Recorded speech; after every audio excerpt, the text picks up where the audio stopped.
来了。来了。你也来了？是啊，你都通知了，我当然会来。谢谢，真给面子。进去吧，大家都来了。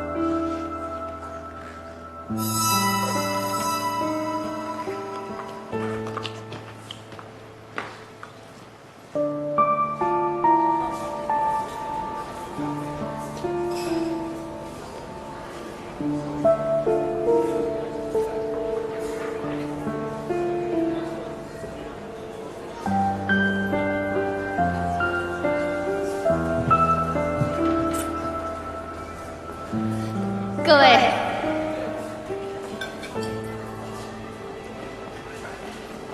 谢谢大家的光临啊！这杯酒我先干了，你们随意啊。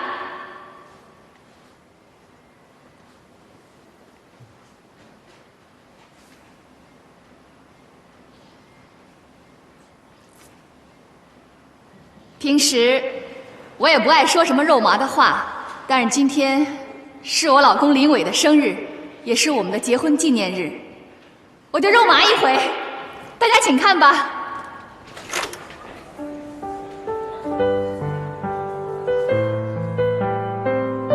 19岁，我第一次遇到林伟，跟联谊寝室的男生一起唱歌。20岁，我们俩第一次约会，他说要把这辈子的约会都卖给我，我给他买了一大桶冰激凌交换，他吃完拉了2天肚子。22岁，我们毕业了。25岁，我们结婚了，有了小莫。别误会啊，不是奉子成婚。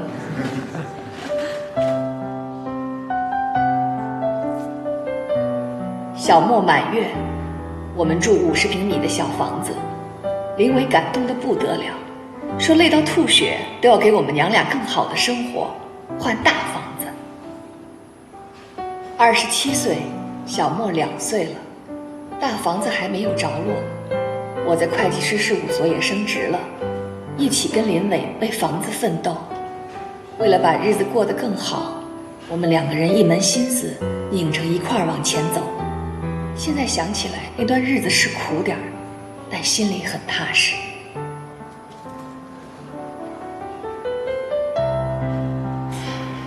这个时候，我老公得到一个很好的机会。韩总，您还记得吗？当时韩总那单生意吗？您说，只要林伟能拿下这单生意，您就给他升职。韩总，到现在我都感激你，谢谢。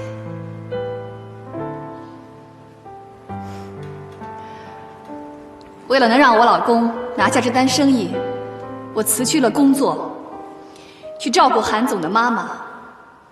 是韩妈妈自己福气好，很快就康复了。但是韩总硬是把功劳归在我头上，把这单生意给了我老公。我老公升职以后很忙，根本顾不上家，我也就没再回去工作。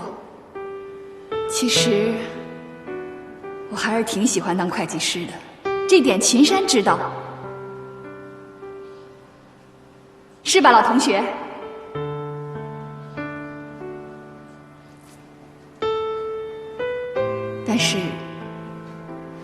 但是我更喜欢当林太太。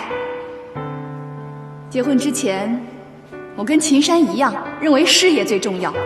但是结婚以后，有了孩子，我觉得林太太才是第一位的。依林，我得给你封一个模范贤内助。行啊，韩总，谢谢。来，大家接着看。聪明姐吗？我也是没有办法了，孩子们呢都不接电话，我只有打给你了。都不接，他们都没在家呀。那你知道他们去哪儿了吗？我也不太清楚，好像说是给林伟过生日什么的。哎，都这样了还给他过生日啊？那你知道去哪儿给他过生日吗？小丫结婚那个地方叫翠明路，什么荷塘月色。哦，知道了。30岁，我们有了大房子、车子。儿童节带小莫去游乐场，坐过山车，他恐高。林伟把他放在肩膀上待了几分钟，想锻炼他，结果硬是下不来了，说这样感觉他一下子长成了大人。小莫之前说他坐在林伟的肩上像个大人，现在也算是个小大人了。小莫10岁，我35岁，林伟36岁。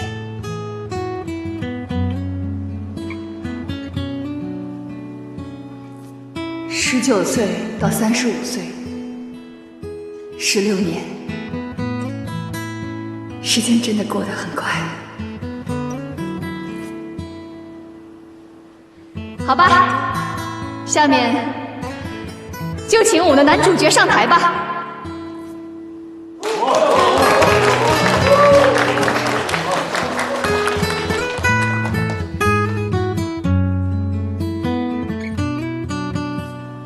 老公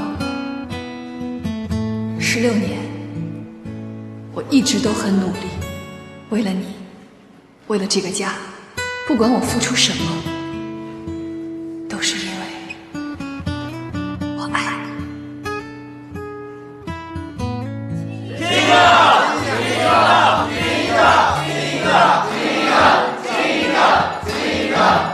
都老夫老妻，别信。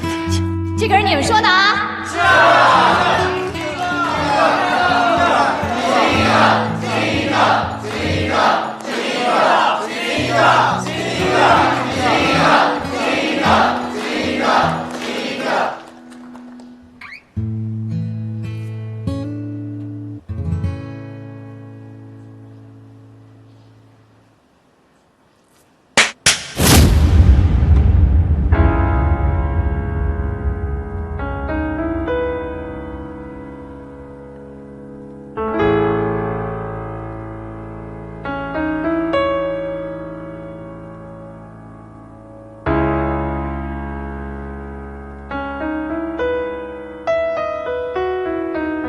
可是现在，我恨你。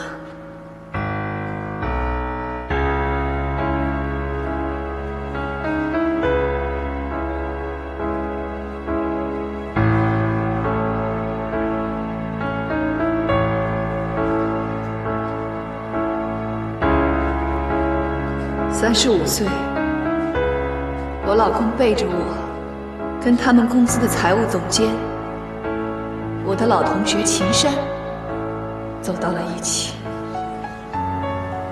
16年前，我也青春逼人，现在青春不在了，我只剩下一肚子的怨气。我不能就这么过下去。秦山，我可以把我的老公让给你了。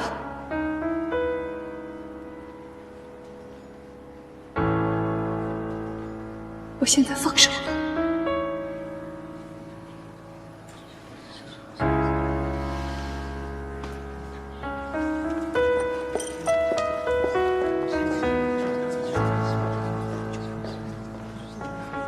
林伟，你等一下，我有话还没说完。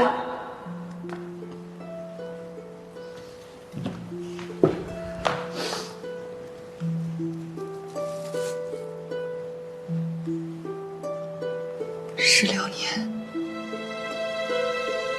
我对你所有的爱，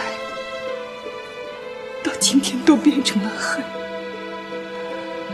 我必须要把这些都说出来，不然我会疯，会死。我不允许自己就这样被你悄悄抛弃。别怪我，用这种形式把你对我的伤害还给你。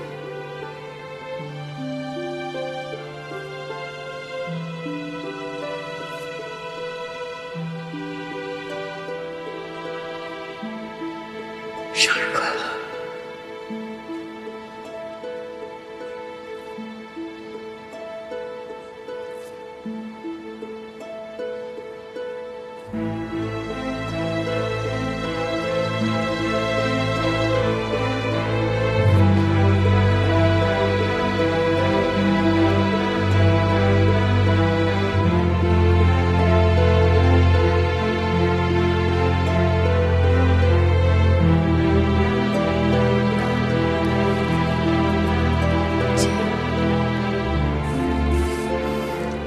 依莲，对不起，德总，扫您的兴。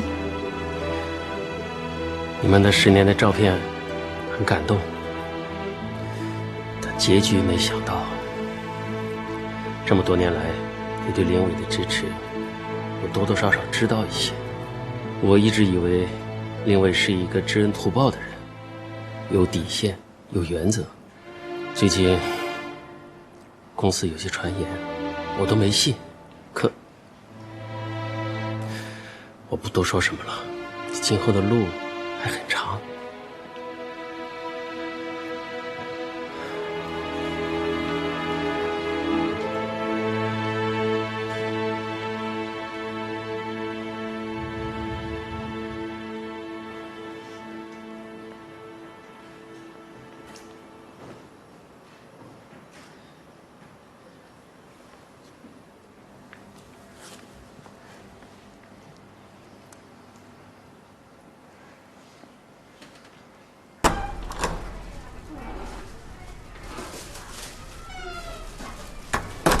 小沫啊，阿公姨父，哎，是不是饿了？这姨夫啊，给你做饭吃啊。爸，来，您把东西给我吧。您要是累了，您就回屋呢歇会儿去。饭做得了，我叫您。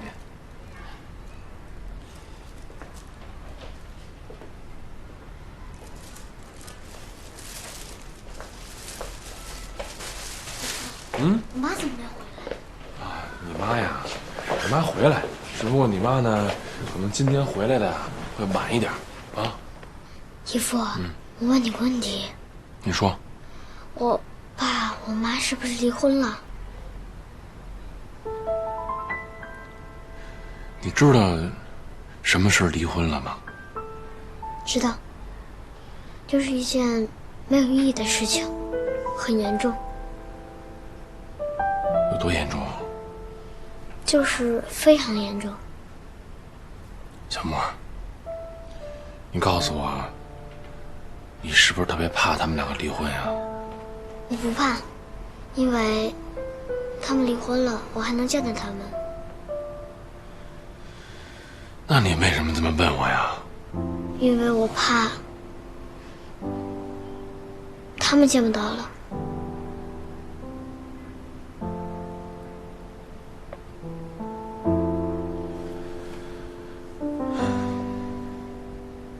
是不是没吃过姨夫做的饭呀？今天姨夫呀，好好的给你露一手啊！但是呢，你得答应我一个条件。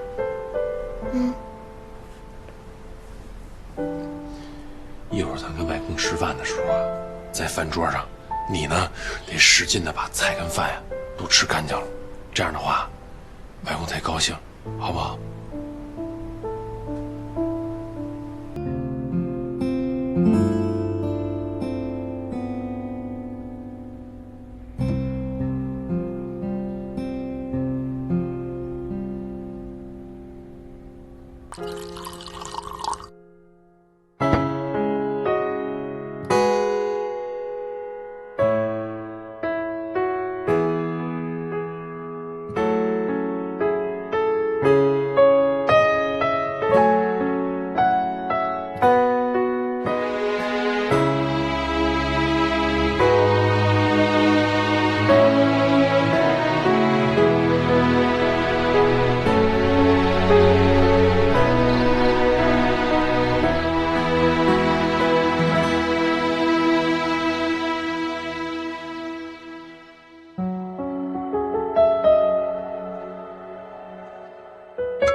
你怎么不说话呀？你不是电话里跟我说要跟我谈小莫的事儿吗？那就谈吧。既然都说到这一步了，那咱们也都别藏着掖着了。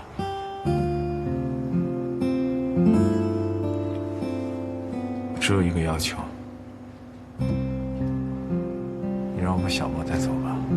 怎么可能呢？我怎么可能会把小莫给你呢？这个问题连想都不用想，你根本就没有资格。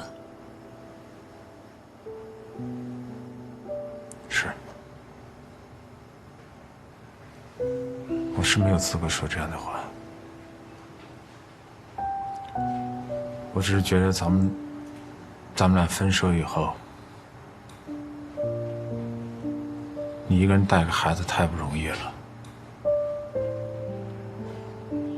家里的房产、现金你都可以拿走，我就只想把孩子带走就行了。你听说哪个孩子跟后妈在一起能生活的幸福呀？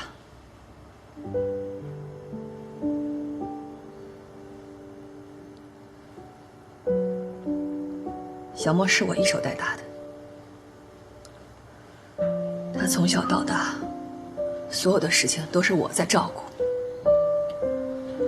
他已经习惯了跟我生活在一起，而且我们俩之间没有必要较劲，要想到孩子的感受。我不想让他因为这件事情改变他自己的生活环境。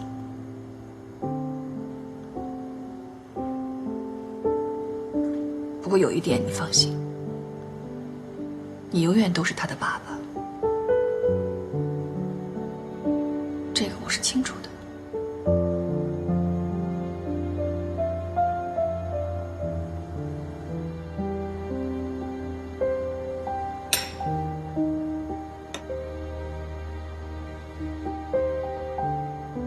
是6年的感情，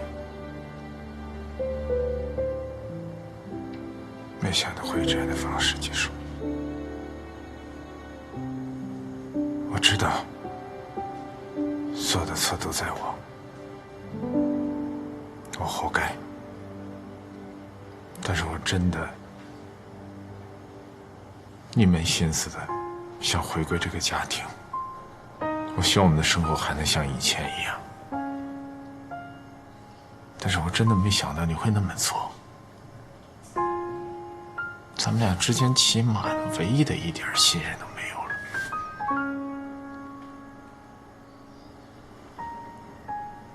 我承认，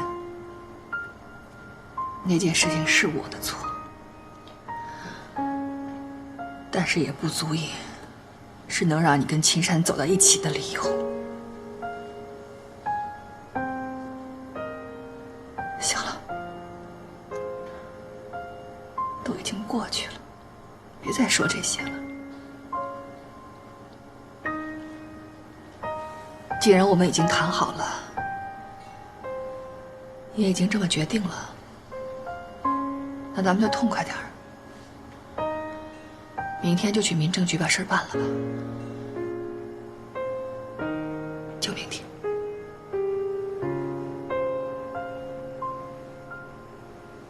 我先走了。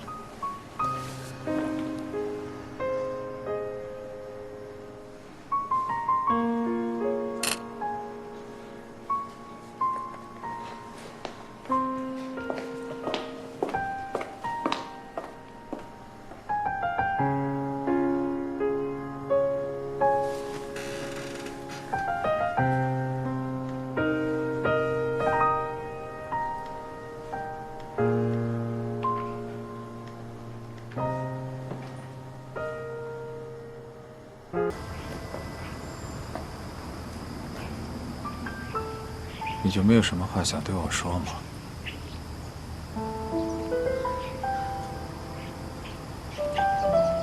走了。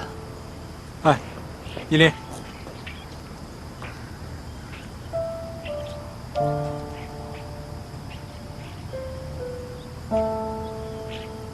你什么都不用说，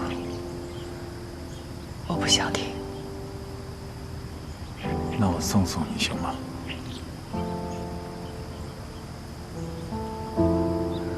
我向你保证，我什么都不说。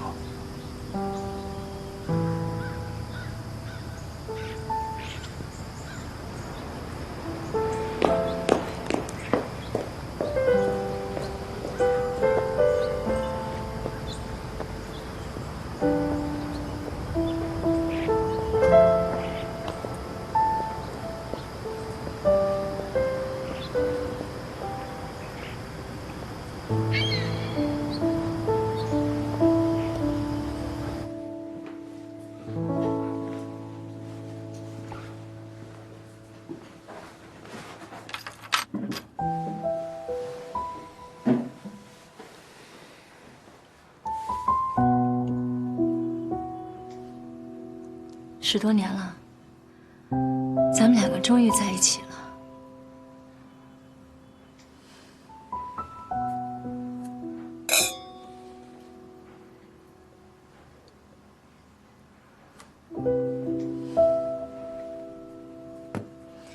明天你就搬过来住吧。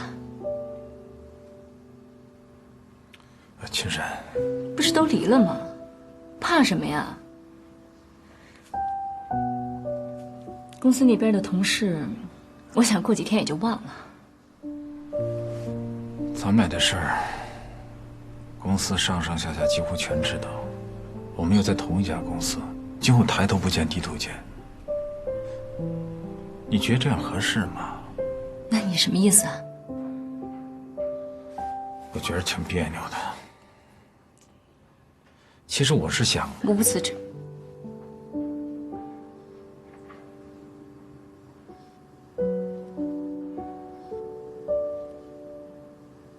让你失望了。我从来没打算过让你辞职。我话都没说完呢，你想都不想，你居然让我辞职。我也没想让你辞职啊。我们这个行业就现在这个公司最好，而且你现在已经做到我们这个区的销售总监了，往上还有总部。你辞了职，你去哪儿？有我的条件，我不愁找不着工作。你是不愁找不到工作，薪水有可能也不比现在的低，可是发展空间呢？你想过没有？你一进中小型企业，就会做到最高层的天花板位置，那往上还能去哪儿啊？你才30几岁，往后你还有20多年要奋斗呢。那以后怎么办？就守着那个天花板过20多年啊？让你走你舍不得，让我走呢，你又怕我今后发展不好，那你到底要我怎么着啊？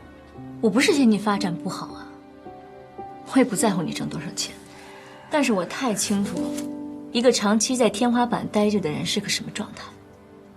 我不喜欢那样的男人。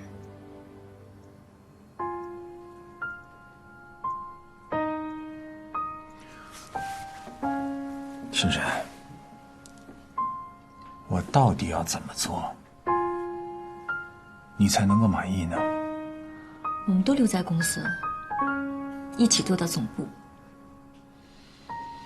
我这个人就这样，可能别人呢喜欢中高层的感觉，而我偏偏就喜欢后面还有一大段路要走。我想你也是这样的。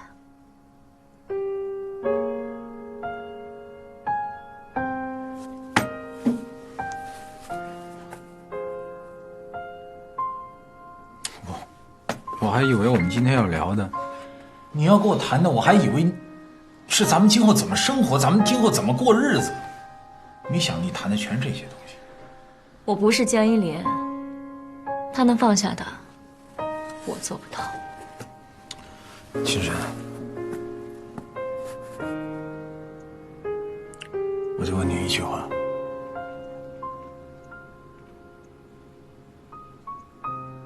你是真的爱我吗？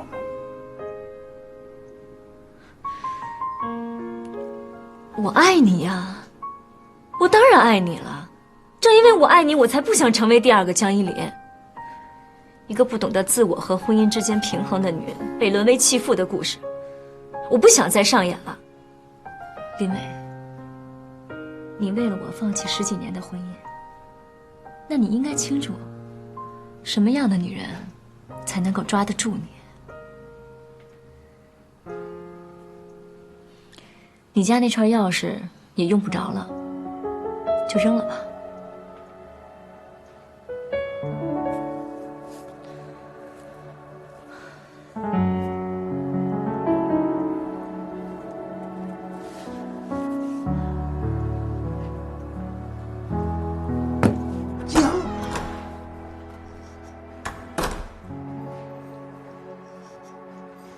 爸。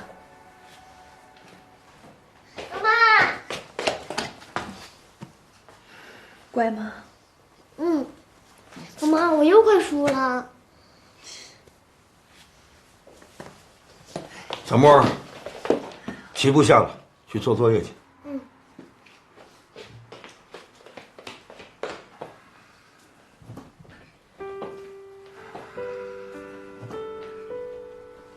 的事儿都办完了？办完了好，办完了就踏实了。从今往后啊，就带着小莫，好好的过日子。还是住回家里来，就像你们小时候一样，我给你们做饭、刷碗、收拾屋子。你们住回来呢，我这儿也热闹了。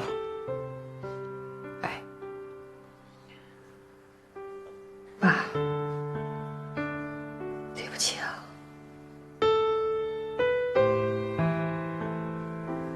我让您失望了。不过您不用担心，我没事儿。跟林伟的事儿也不是1天2天了，我有心理准备。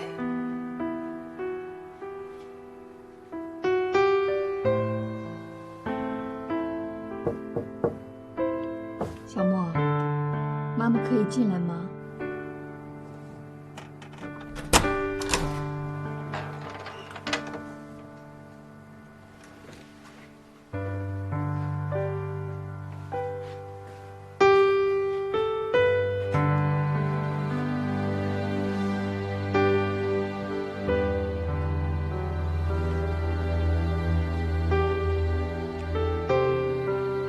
宝贝，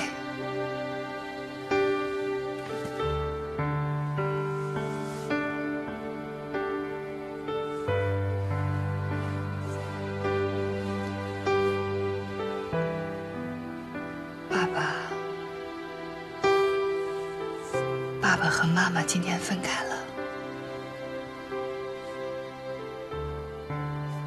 以后就是妈妈带着你了，行吗？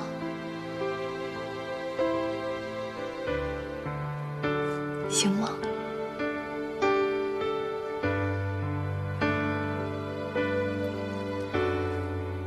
妈妈保证，以后能让你生活得更好。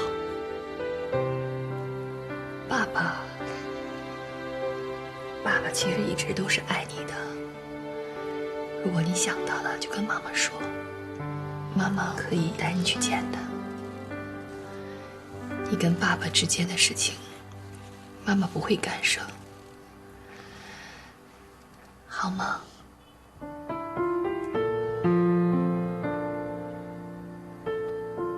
小莫，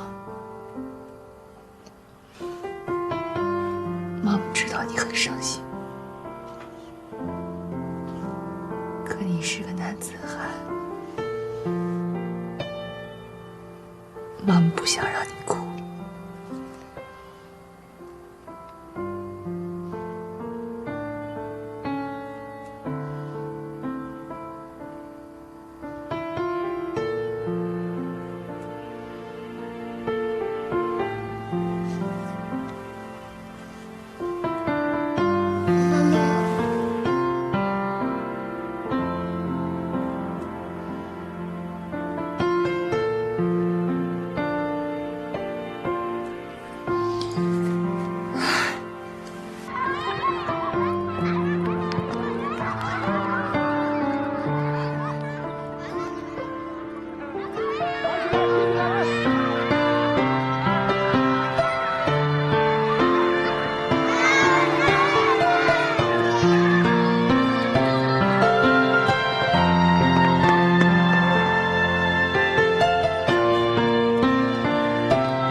就别去了，好吧？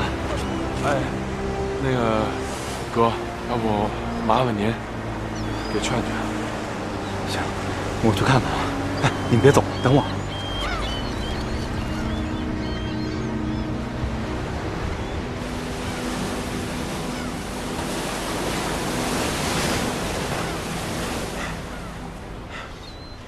你怎么跑这儿来了？电话也不接。我小的时候，我爸爸就跟我说，面对大海，可以忘掉一切烦恼。你现在好点了吗？我妈妈刚刚去世的时候，我每天都到海边来，每次我都会用手紧紧握住一把沙子，就想使劲把这沙子握住，就好像能留住我妈妈。但是每次沙子都会从我手里漏过，我越是想要紧紧地抓住它，它就会漏得越快。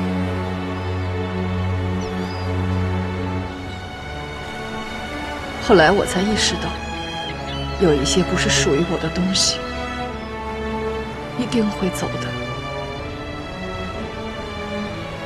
你这不想得挺明白了吗？走吧。但是等我渐渐长大了，也就把这事儿给忘了。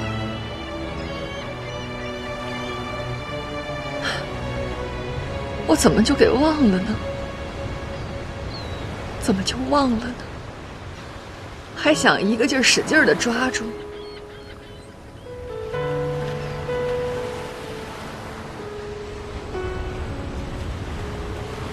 对着我这个失败的女人，你是不是觉得我特可怜呢？你干嘛要这么想啊？这件事情你从头到尾一点错都没有，别再琢磨这个。明天就是一个新的开始。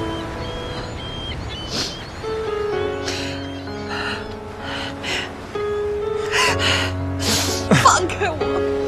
男人怎么会都这样？这么好的家，为什么不要啊？日子为什么不过下去？现在想来同情我、可怜我是吗？我不需要。依林，放开！我不要你安慰我。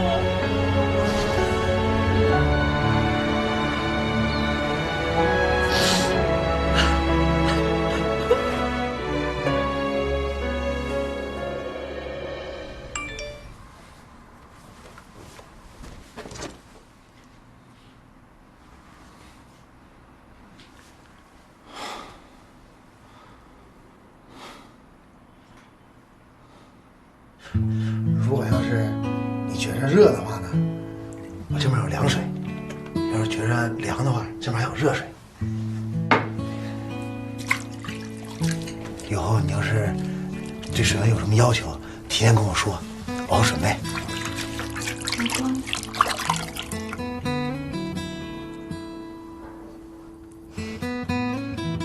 傻啦，不知道我叫谁呢？就是有点突然。要不你也一起泡？我给你洗就行了。没事儿，一起泡吧。快点啊！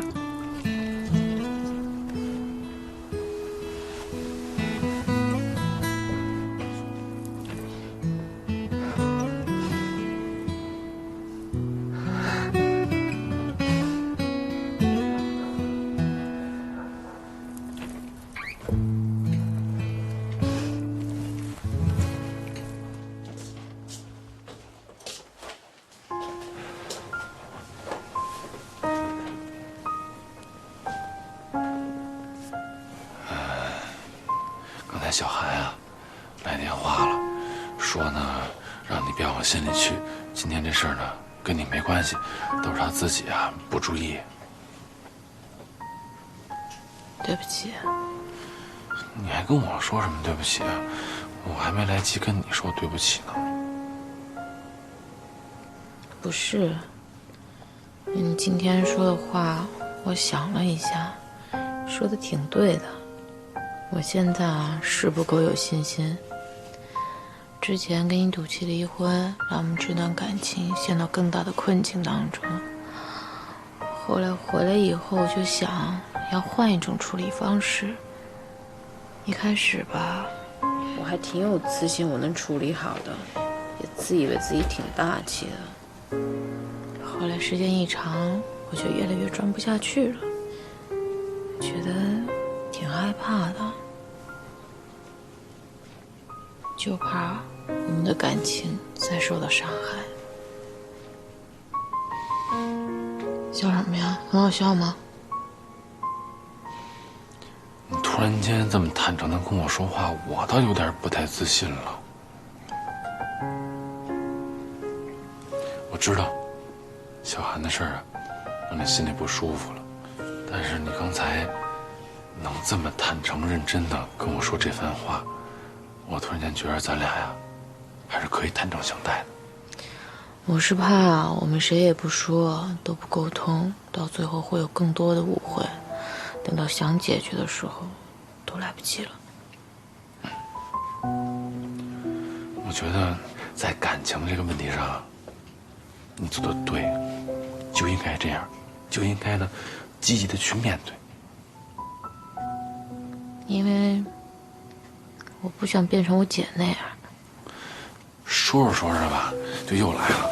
哎，别那么悲观，行吗？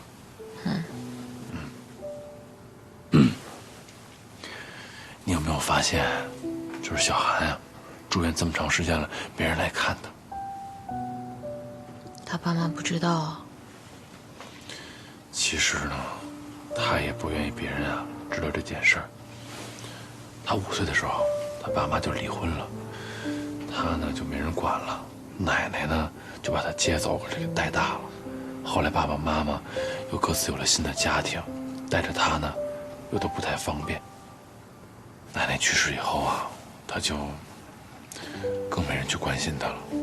所以我就想呢，你说他现在这样哈，无依无靠的，也没人管，也不知道呢以后能不能站得起来。你说如果这个时候我都不管他了，他不是就更没信心，更郁闷了吗？所以我不管小韩之前怎么跟我闹，我都没说不管他，就是想呢让他多一些希望，多一些信心。你看啊，要是站在一个普通朋友角度来看，你也不希望你老公是一个没人情味的人呀，啊！但是道理我都懂，我现在结婚了，我有老婆，我有家庭，那我也得考虑你的感受啊。所以我想好了，我想呢，我找一个机会，我到时候跟小韩呢，好好的说一说。所以你相信我，我一定会处理好的，好吗？你今天头磕哪儿了？你给我看看呗。这儿。哎呦，疼。我起大包了都。哎呀，那我抱你一个啊，别生气了啊。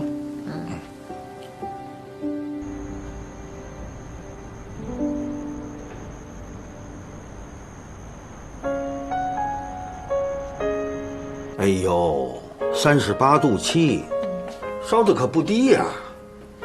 妈妈，喝点水吧。哦。妈，你太没出息了。妈妈怎么没出息了？我都没事儿了，你还这样，怎么样我过得更好啊？你听听，小莫都看不下去了。我实在是太对不住你们这一老一小了啊。知道就好。功课做完了吗？还有一点。快去，就做完了。阿公，交给你了。哎，好好。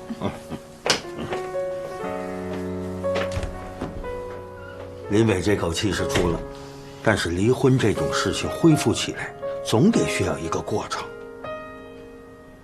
是。原来我没觉得，还以为我自己能扛得住。但真正离了以后，才发现，原来这16年我的生活重心都在他跟这个家上。突然现在一下子什么都没了，好像塌了一样。我突然不知道该怎么办了。是啊。对了，你小的时候啊，爸爸没少带你去海边，你总是哭啊哭啊，你没少哭啊。可你后来呢，慢慢就不哭了。等你不哭了以后啊，学习成绩就开始好了，和其他小朋友的关系呢也开始好了。哎，爸爸什么意思呢？林伟的这件事情啊，毕竟已经过去了，过去的事情就应该把它放下。等你把它放下以后，看问题的角度啊，就会发生改变。到那个时候啊，你就知道该怎么生活了。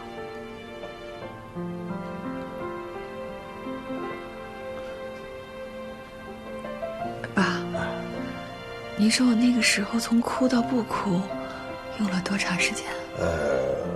哎呦呦，这我可回忆不起来了，时间太长了。小莫说的对，是有点儿太没出息。俗话说得好，排毒养颜，只有先排了毒，然后才能够养颜，这是谁也跳不过去的一个过程。排毒养颜，原来听您说话，我觉得特啰嗦没重点，没想到今天江校长说的话还挺有趣。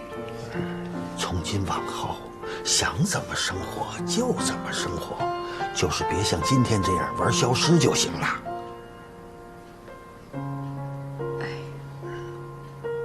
谢谢爸。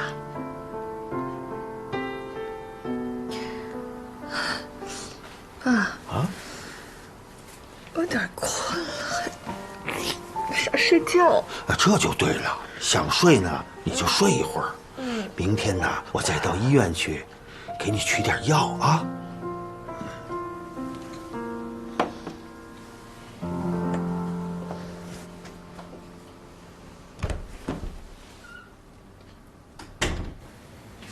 怎么样？还疼吗？有点儿，这护具啊，又重新戴上了。对不起啊。没事儿，一码归一码。再说昨天是我坚持要走的，你没事吧？我没事儿。大夫昨天怎么跟你们说的？他说，你再辛苦几个星期就好了。你们别骗我了。干嘛那么悲观？脚不都能动了吗？嘿，你这真心话还是假慈悲啊？你要认为这是真心话，那就是真心话；你要非认为这是假慈悲，好歹也是慈悲嘛。哼，骨头汤。下回不想喝骨头汤了，真的喝腻了。行行行，你现在是老佛爷。哼。一凡，一凡，哎，爸，你怎么跑医院来了？我呀，我来帮你姐呀取点药。哦，你先别管我，你怎么会在这儿啊？谁住院了？你看看你现在这个样子。雨明跟我说了，说你们已经和好了。既然和好了，就好好的过日子吧。你这叫好好过呀？我再好好过日子。你在什么好好过呀？再者说了，谁听说过现任妻子去照顾自己老公前任女朋友的呀？啊，你是不是担心你姐，又担心你爸爸，才这么委曲求全的在人家家里过日子呀？你想的有点太多了吧？你还笑得出来？我都想替你哭。实在不行啊，你也跟我回家来住，爸爸还照顾得了你们。你不能够为了你姐，为了我，就在人家家里憋屈着过日子呀。我没憋屈啊，雨明现在特别好，真的，他特别好。再说你也不能保护我一辈子呀。你结婚过婚姻生活，不就是遇到问题就得去解决吗？我这要跟你回去了，那不就是最差的一种解决方式吗？再说妈临走之前，不也是希望我们能幸福吗？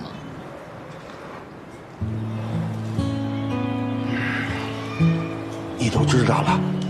对啊。你什么时候知道的？哎，反正我就知道了。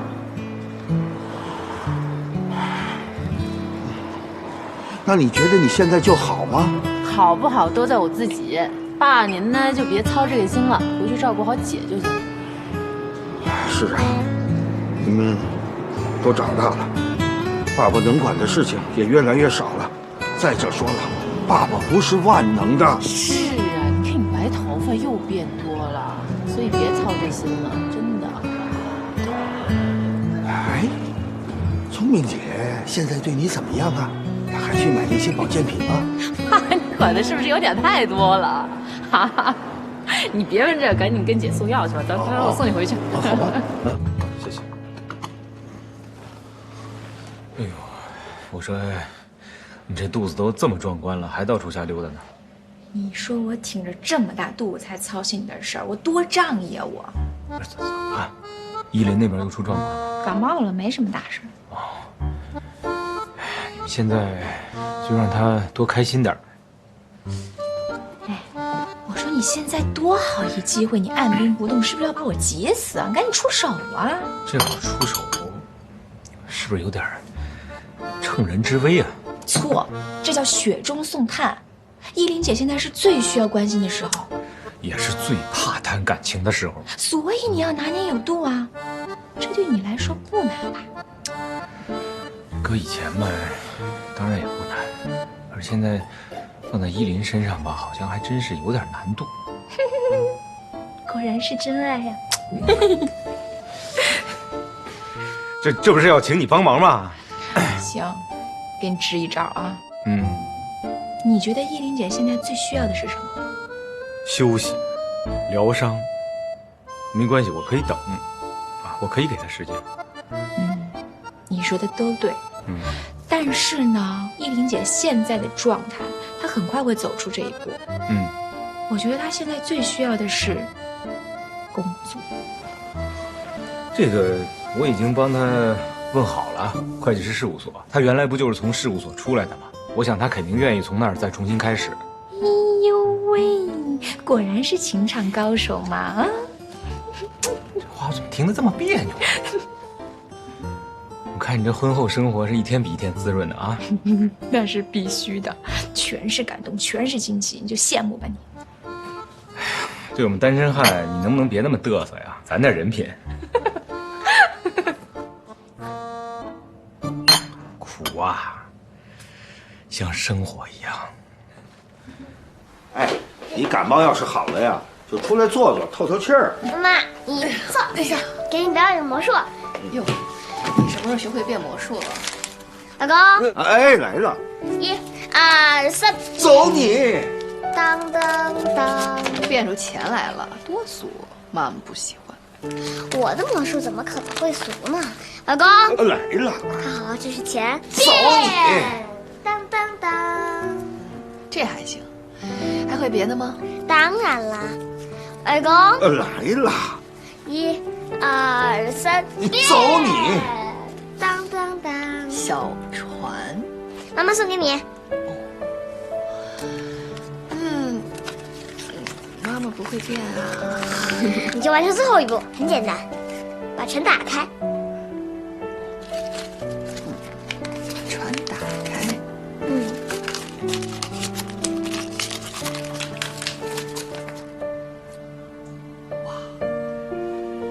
哇，宝贝儿，你怎么考得这么好啊？真棒！但是啊，不许沾沾自喜。不会的，魔术怎么样？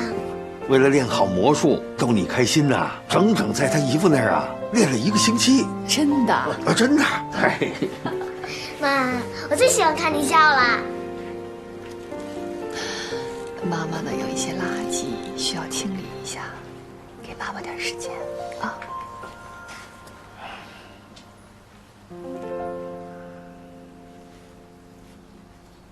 就咱俩人还整杯酒干嘛呀？谢谢你，谢谢你对小莫那么好，孩子现在特懂事儿，每天都在哄我。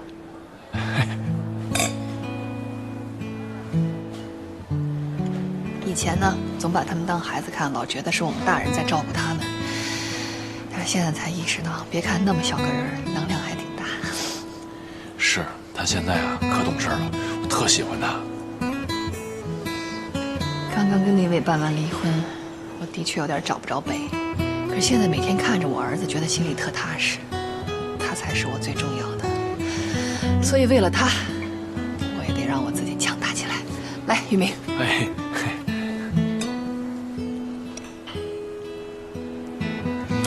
你教小莫变魔术，你自己也费了半天劲吧？没有，我多聪明一人啊！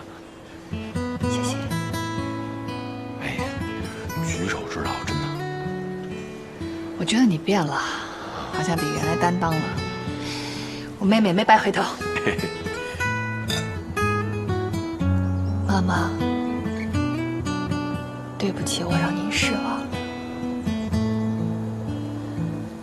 之前常陪我来看您的那个人，以后不会再来了。爸爸为了我的事儿，最近都瘦了。平时那么爱说话的一个老头儿，现在话特别少，只见着他对着您的照片一个人叨叨。回头您就劝劝他，让他想开点儿，保佑爸爸平安吧。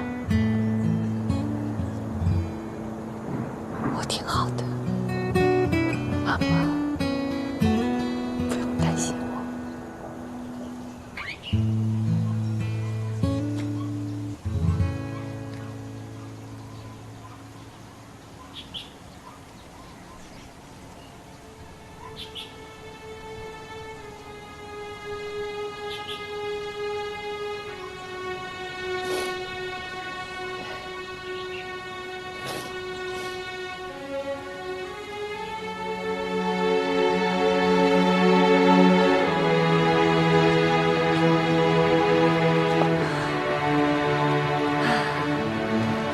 小的时候跟爸一起，每次爬到这儿，总觉得好高好高。小时候多少好玩的事儿啊！嗨，让你吓我一跳。哎，以后得把日子过得漂漂亮亮的。我要把原来的江一林重新找回来。江一林，江一凡，你在哪儿呢？哈哈哈哈哈哈！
这是家里的钥匙，我留着也没啥用。你扔了吧，反正门锁我迟早要换的。找我就这事儿啊？还有别的吗？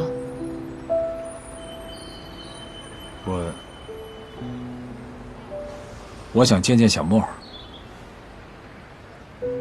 你之前没跟我说呀，他也没说要见你。没别的意思，我就是想尊重孩子的意愿。依林，你该撒的气也撒了，我也辞职了，你还要我怎么样啊？不是秦山辞职了，恭喜你啊，终于找到一个比我聪明的女人。依林，你能不能别提秦山了？我就是想儿子了，我想见见我儿子，行不行？以前每天早上上班，晚上回家都能见着他，就这么简单。你能别这么没劲吗？当初是谁呀？我带着儿子去公司楼下找你，你根本就不见我们。小莫都喊成那样，你还装听不见？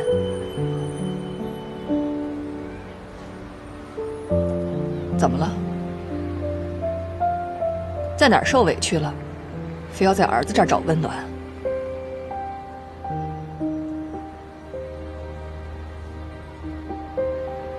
对了，正好告诉你一声，你的微信我已经删掉了，以后别有事没事给我打电话，跟孩子有关的事情可以直接跟我发信息。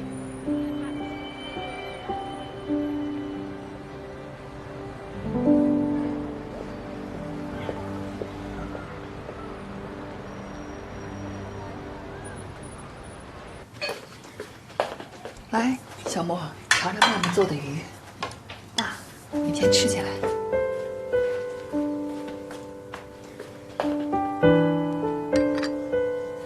哎呀，没外公做的好吃呀！不会吧？真的假的呀？那你们俩就贿赂我，谁贿赂的多，我就把最佳厨师颁给谁。还要评奖啊？那你说吧，怎么贿赂你？我要一个像以前一样动感、高兴的妈妈，还要一个像以前一样特别话痨的外公。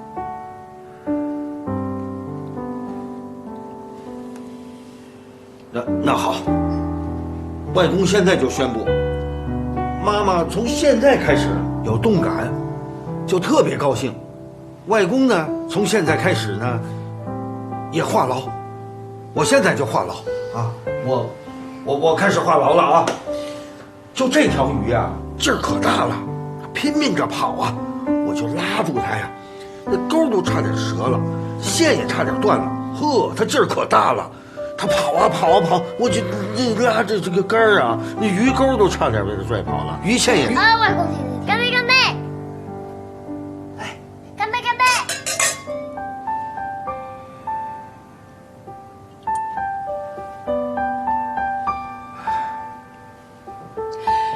宝贝，妈妈答应你，从明天开始就动感，就高兴，好吗？那你要怎么动感？去建材城，去逛家具店。你要换房子呀？哪有您说的那么夸张？我就想把屋里的装饰还有家具什么的重新摆摆，重新换换。过去都是别人说了算，现在不是好容易我自己能做自己的主了吗？那就捯饬捯饬呗。为妈妈干杯！干杯！干杯！喝了它。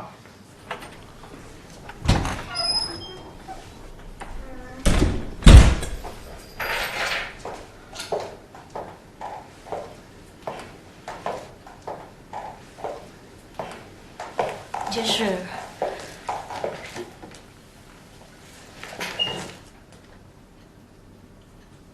我在等你。我知道我们在生活方向和方式上是有分歧。我去了一家小公司，还是干销售总监，一去就是天花板。这一点你说对了，我也许真的不是你想要的那种人。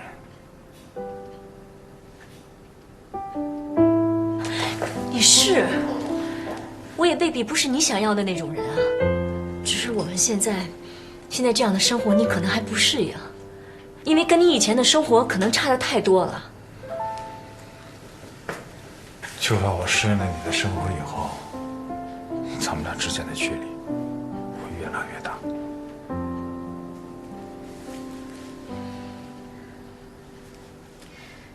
我知道咱俩都是不容易妥协的人，我们都各让一小步，行吗？你去哪儿，你干什么，我以后不参与了，我不管了。但是也请你试着慢慢接受和我在一起的生活，好不好？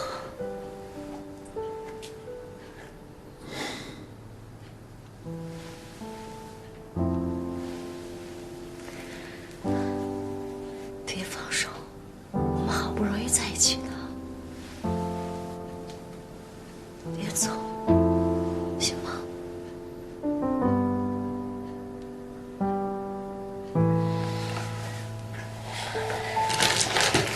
你不是要去新公司了吗？这是给你的礼物，看看喜不喜欢。